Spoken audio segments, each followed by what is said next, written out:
We start with first the definition of dynamic pricing. The definition is determining the optimal sales price of products and services in a setting where prices can be easily and frequently adjusted. Antoine Cournot was in 1838 the inventor of dynamic pricing. He was a scientific researcher who was actually able to make the first mathematical model to predict the optimal prices. So dynamic pricing is, as you can see, not a very new concept, but especially the last 10 years, it's widely applied across different industries because there's more and more data we can use and make models from. The value of dynamic pricing, it's best to explain the value if you compare static pricing between dynamic pricing. With static pricing, you have one single price point. So you can have, for example, if you're selling ice cream, you can have across the week or across the month, sell your ice cream for one different price. But if you apply dynamic pricing, you can take into account, for example, the demand factor temperature, because the higher the temperature, the more demand for ice cream, and the lower the temperature, less demand will be for ice cream. So if you can take into account the temperature in your pricing, you can have more revenue, you can get more margin, you can have more value with dynamic pricing. You can also meet more levels of demand. You can meet more customers with different price levels. You can have more insights into customer behavior. What are the important factors you can take into account? And you can have a better inventory management by also taking control of your stock position in your pricing.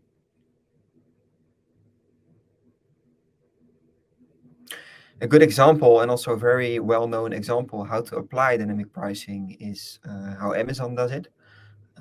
This is the example of a microwave where we have the first seller of this microwave, which is Sears. It offers it via static pricing of $899. And then we have Best Buy, who has a more aggressive pricing. Most of the day, it's selling for a lower price, except of between 5 and 8 p.m., where they found out that the search behavior was higher for this microwave. And then we have Amazon, who offers not only the search behavior and not only the competitor pricing, but also price elasticity in the pricing. So they take into account multiple factors and also are able to change their prices 9 times a day. They found out that some areas and some time slots in the day, people were more price sensitive than other time slots. For example, between 5 and 8 p.m., they saw that people saw that the microwave was broken, and then they are able to pay a higher price compared to other time slots of the day. So this is how you can beat the competition with having more price points during the day. And this is how Amazon is having a great example of this. But you need to have the right technology in place to achieve this. And this is how you can include price elasticity in your model. You can see what is the optimal revenue, what is the optimal price elasticity, and what is the optimal price for your margin or your revenue.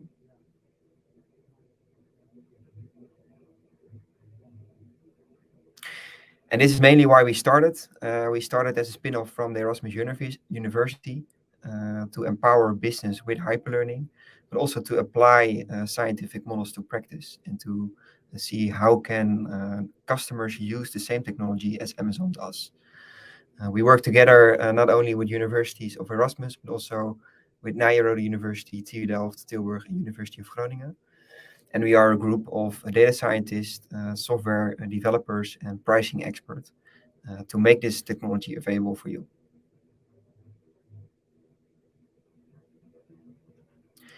Dynamic pricing is extremely effective in competitive markets.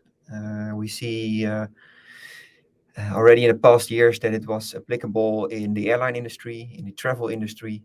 It's well known to have multiple price points there. For example, people are willing to pay more during Christmas if they want to visit their family or they want to stay at a hotel close to their family. So there's already a willingness to pay, different willingness to pay in these sectors. Especially in the past years, we see more and more demand in e-commerce because of you have a lot of companies that are fighting for the same customer. So competitive pricing and including more factors in your model is highly relevant there. And also the last year we see a big rise in manufacturer pricing, where we can combine dynamic pricing also with personalized pricing to include also the personal customer behavior into your pricing model. Thanks, Arjen, for this introduction. As Arjen just mentioned a bit ago, what we see that a lot of businesses are applying static pricing at this moment to their products and services. But what we see is that the economic-based models, how they are developed before, can be too simplistic for the circumstances we are dealing with today. So, as the quote already in beneath says, it's not a one-fits-all approach for selling your products and services with one price. The drivers that we find in the market and the behavior of the buying side of the business has also to deal with a dynamic environment. So if you want to monetize and to position yourself the best in these circumstances, multiple strategies are often required to achieve a great result. So if what Simpson enables customers that use it to do is to learn from these key insights and adjust accordingly at any time of the day. So what we often see and what research already have shown us is that we see that pricing processes are currently managed in a quite simplistic way. So if we look in the top line here, we see the things that we see often crossing or taken. So what we see is that a lot of the companies we support use spreadsheets. So they have complex macros in there, and the knowledge is hard to transfer, and some doesn't even know why some values are in there. But we also see the more simplistic presentation tools. Furthermore, we see key KPIs that are set based on previous obtained positions, but they don't have all the factors included to make the next step. And in some cases, we even find out that some are working in the market for quite some time and they set prices based on gut feeling, what of course is a great position to have if you have a great feeling with the market. But in these circumstances, when more and more is getting into the game, gut feeling could help, but it's probably in most cases just not enough. And finally, one of the most more simplistic ways to set prices was by manual repetitive tasks. So it was just a set of cost price, and on top of it, they just made a markup, and then these products were sold for the cost price, including the markup, and then set in the market for sales. So what we do within Simpson is that we add some dimensions to this pricing process, to these pricing processes that are already in place. So we take into consideration 3 different dynamics. So we are different. It's also part of it, but it's more extensive. So what we do is we collect more internal data. We collect external data, so on factors where you don't have an influence on, as Arjen just mentioned, for instance, the temperature of the day. And we also look at the product dynamics. And this set generates a new information position, and this information position then leads to the possibility to make new decisions. And these decisions can be guided by management tools. And for instance, within Simpson, we do it with business rules. And finally, that again leads to a new result. And this new results can then be validated, of course, with the pricing process that was already in place. And here we combine the man and the machine, actually. So the knowledge in the business, but also the data position that you already kind of obtained, but maybe are not using completely. And this melting of the man and machine is called within Simpson hyperlearning. So why do we apply hyperlearning? And that is that we analyzed, of course, where are we dealing with businesses today, and then we see that a lot of, for instance, pricing managers, category managers, or anyone who's responsible for pricing often use then these spreadsheets or other stuff to manage their prices. But the brain that we have has a certain limitation. And what we see is that we can work with 7 numbers at the same time.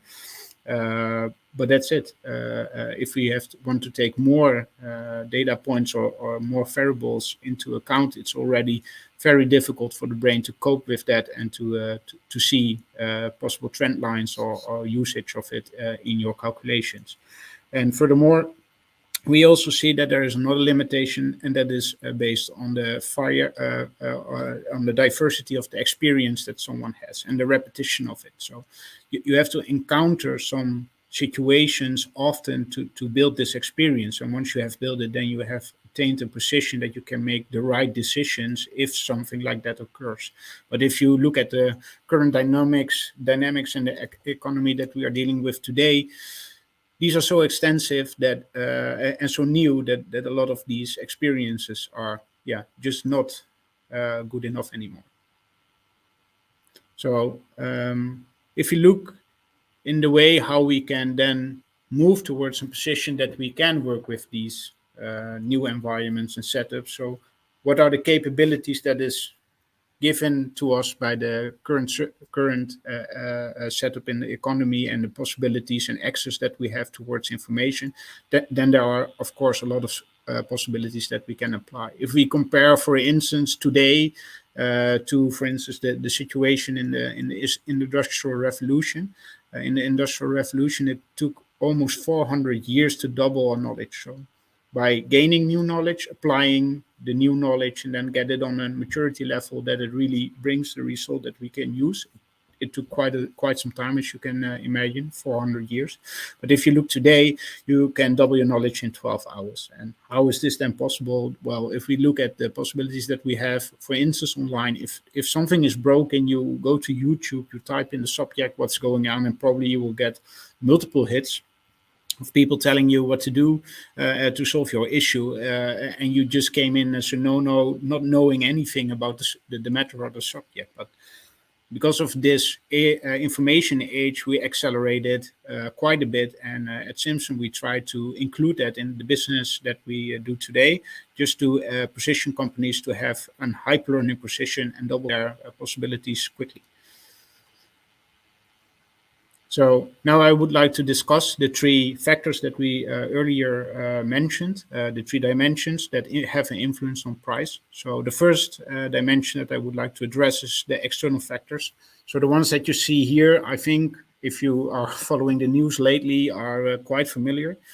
So the first one I want to address is, for instance, the supply chain shocks. So when COVID started, we saw an immense decrease in demand because everything was shut down, and everyone was just kind of waiting what was going to happen. And after a bit of time, this whole thing started up again, and some factories were shut down, and they had to start up again as well. So in this supply chain, there were severe interruptions. What had some consequences, of course. If you look at the current economic situation and we look like stock markets, for instance, Nasdaq has lost year to date around 20% already. So we see that these economical situations also have an influence on the trust levels that people have, so the confidence level of the buyer segment in the market. And what we also see, of course, is the war in Ukraine with Russia. We see that energy prices soar. So gas prices are going through the roof. And this has a lot of influence also, of course, on the manufacturing side. So, for instance, for B2B businesses, but of course also B2C, experience here a lot of issues in organizing their production process or delivery processes. We also see a lot of news articles about the weather. So we have more and more extreme circumstances, fires in the woods and stuff, where we have to deal with. And furthermore, we see that the stock position, due to the supply chain shocks, but also due to other circumstances, are hard to obtain the right levels. And nowadays, we also see that seasonality is coming more into play. And we have to deal with the geographics from each country, so that there are specific behaviors for each country apart. And if we move to the next dimension, we also look at internal factors. So on the internal side, we also see a lot of data points that could be valid to use. So we see things like cost prices, discount, sales prices, but of course also shipping costs, margins, some of the elements that we also mentioned in the external factors that have an influence, for instance, on these internal aspects. And what we see, if we look at the more corporate organizations, we see that they have like these systems that host all these information at the same in the same system. But if we look at the bit smaller companies, and then we talk about small and medium enterprises, we see that they use multiple systems. So a lot of this information that is probably needed to make the right calculations is sometimes located in one system, but we also see that sometimes information that is needed can be broken down in several systems, and therefore also hard to take into consideration if you want to manage the internal dimension perfectly. Now we move to the final dimension, and the third dimension that I want to address is based on the product. So within the product, you have, of course, the product quality, the uniqueness, but also if you run some promotions within your product dynamics, you also can see, or you can make a decision if you want to sell a private label. So if you have your own label or production line to sell certain products, or that you sell a brand. So if you are a reseller from a brand. On top of it, we always look at brand positioning. So where are you in positioning your product? But also if you are selling product groups, so are some products sold within the same strategy within your business? And finally, of course, we look at your stock position to see at which moments scarcity could occur. So then, of course, you want to know, how do we combine all these different data points into a system? So within Simpson, and generally, we take 52 different data points into consideration before we start calculating prices. So we do that on different ways. So the first one is in the back of this visualization that you see here is that we collect, of course, the data. These are the data points we just discussed. But we also get in actively daily information about competitors' positioning so that you have a great overview of your competitive field and where you have to deal with. And on the right side, you see the hyperlearning interface. So what's happening here is that the user of the system can adjust parameters and give us insights how certain domain-specific elements need to be taken into consideration before we can execute a certain pricing setup. And in the middle, you see this globe where a lot of action is taking place. Here are also the external elements coming in, so as the weather or other external factors that have a significant influence on your pricing. And then we start calculating and running our algorithms and making it smarter by every iteration that we do. And this then eventually leads, of course, to an output. And for us, the output is focused on growth of the business. And then I will give the floor back to Arjen. Yes, thank you, Vincent. Our mission with Simpson is to lead you to pricing excellence with our solutions, because we're completely aware that the pricing process is dependent on which level you are in an organization. As a starting organization, you have a different pricing level and different pricing process than you are as a corporate organization. And that's why we have this pricing maturity model in which we have 4 different levels. One of them is pricing 1.0. It's the most basic level where you try to sell any product for any price, actually based on gut feeling. I think you can compare it best with a salesman on the Turkish market when he tries to convince every customer with a specific discount. It's a very basic way of pricing. Pricing 4.0 is the most advanced maturity level where you try to optimize and predict the prices based on algorithms. And this is mostly comparable with dynamic pricing. Furthermore, we have pricing 2.0 and 3.0. 2.0, you're trying to sell the price according to different kind of factors within a certain project. For example, you have each quarter you try to optimize your products, your prices with different drivers, but it's still a kind of static process. In 3.0, you have already a process in place. You have already software in place, and you take into account the relevant drivers. And according to market research and our experience, we see that 26% of the market is in pricing 1.0, 40% in pricing 2.0, 25% in pricing 3.0, and only 9% in dynamic pricing, so pricing 4.0. But our prediction is that more and more companies will go to pricing 4.0 in the near future, and that's why you need Simpson. We have multiple solutions for every stage, so it's not really realistic that you will start with dynamic pricing if you're now in pricing 1.0. So that's why we have a solution to help you to go to the next stage and to achieve pricing excellence for your organization. Right now, this webinar, we focus on dynamic pricing, so the most mature pricing level. But the coming weeks, we have more webinars, so we also will discuss what is the pricing engine, what is run predictions, competitive pricing, and insights and learn. And insights and learn also for pricing 1.0. We will go to the next topic, and it's dynamic pricing in practice. We'll do that with a case of our good customer, Fotocado. Fotocado is one of the largest resellers of bol.com and Amazon. And they sell canvas products of all different sizes, of all different prints. You can customize their products for different events or different types of gifts. And I found out over the years that they're very seasonal. So they have, like on their website, a summer promotion, but they also have it in winter, in autumn, and in spring. And they're also very event driven. So they have different kind of promotions for Valentine's Day, for Mother's Day, etc. And they also found out that different kind of products are really price elastic.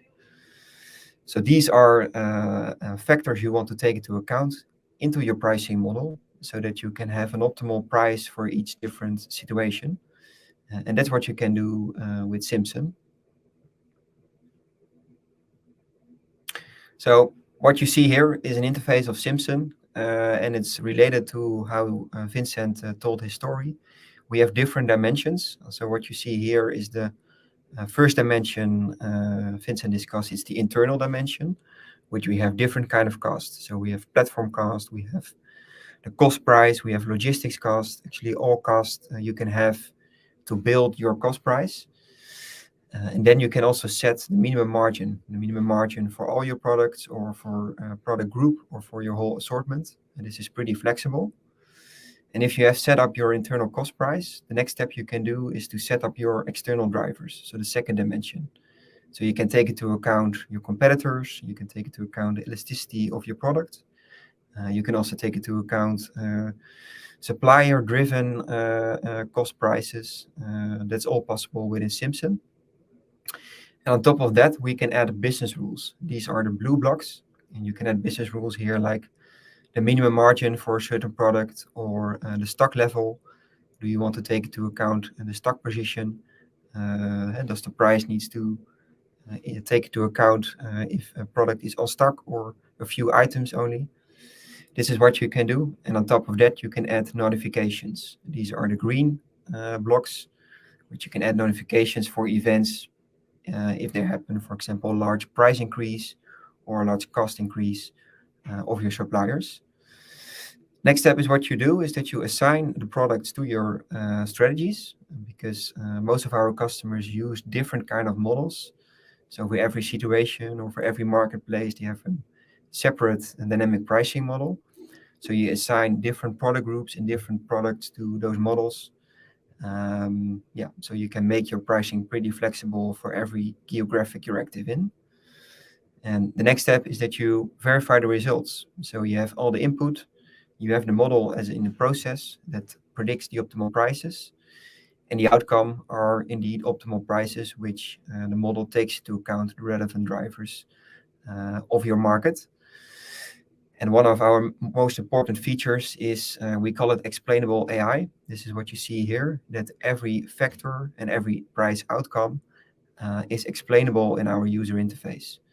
That if you don't understand why a certain price outcome is predicted, you always have the possibility to let Simpson explain you how it comes from A to B.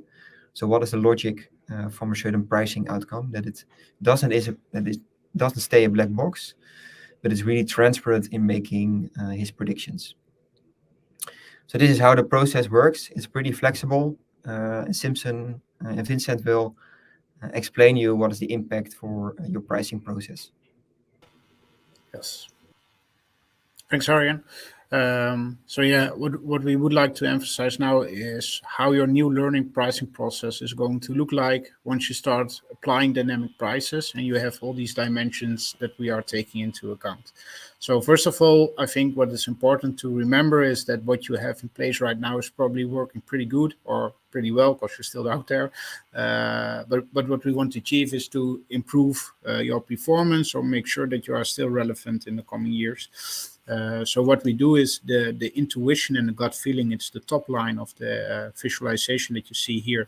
The intuition and the gut feeling and the reporting and the data that you have from this moment, we import it already in Simpson, and then out of that data we can already distill some insights of the customer behavior, and we can make some recommendations on steps that can be taken. For instance, on price elasticity, or if you have some competitor settings, then we can look into those as well. On top of this first loop that you already created, we want to include, of course, all the data that can be enriched on the process that's already in place. So within Simpson, I think if I'm correctly setting it, we are collecting more than 52 data points to upgrade your insights. So that these are from the internal, the external, and the product dynamics, of course. So this generates your new information position, and that leads, of course, to the decisions that we make, and then eventually to results. So here the results and the recommendations out of the data that you already had come together, and then we get a new price. This new price then, and now we are in the middle layer, this new price is also trained to enrich the algorithm with events that maybe take place and extra data sources that we can place on top of that. And we can also configure and validate the AI model. So there are parameters inside the strategies that can be adjusted according to your business. And this also, again, generates a new price. And once these prices then are sold in the market, then we get, of course, a new data position, because we learn if these prices are accepted by your customers or not. And we can see what it does with your demand drives in demand. So if the demand declines, then we learn something. But if your demand increases, then we learn something as well. But this also depends, of course, which strategy you are executing, because you can have a strategy that optimizes, for instance, for margin, but you can also execute a strategy that optimizes for revenue. So it also kind of depends where you want to be. If you look at, for instance, competitor pricing, it can also be that you just want to win the sale. And these are, of course, all types of strategies that take into consideration different points of success. So how would this then in practice look like? So here you see again the model, and the model then generates, of course, the results, and then we go into round one. So the round one is, here you see a kind of the paradox of growing a business. We often see that there are some discussions: are we going to increase our revenue, or do we have to make more margin? So we often see that companies who are quite successful play this set of game off and on. So what we do is we get the data in, see if there's if any products are available for running an elasticity model. If so, then we can run the elasticity based on the margin or on the revenue, and we start optimizing those products. And we probably also will find some products that are not so successful for price elasticity. So then we go to an example 2. And then you go to a second round. So in the second round, you can take the other products that don't lend themselves for optimized by price elasticity or revenue or margin. But then we focus with those products just on winning the sale. So here you combine, for instance, price elasticity with the competitor settings. And here you see that in round 2, the products that didn't achieve a certain level for price elasticity are then taken into the competitor strategy. And based on how other competitors are setting their prices, we make sure that your price is so competitive that you have the right price on the right moment and win the sale. To remember actually how important pricing is, I think it's a very underrated topic in pricing, but it's really important because 60% of the consumers consider pricing as the first criteria in their buying decision. So again, it's really important. So if you want to convince your colleagues, it's good to know that 60% consider this as their main criteria. On behalf of Vincent, I would like to thank you for attending this webinar. We're looking forward to see you again in one of our offline events or for the next webinar in 4 weeks' time. You can subscribe already in the LinkedIn event we will create in a few days. And yeah, we look forward to continue this conversation with you in a personalized demo or in another way. Thanks again for attending, and we wish you a great day.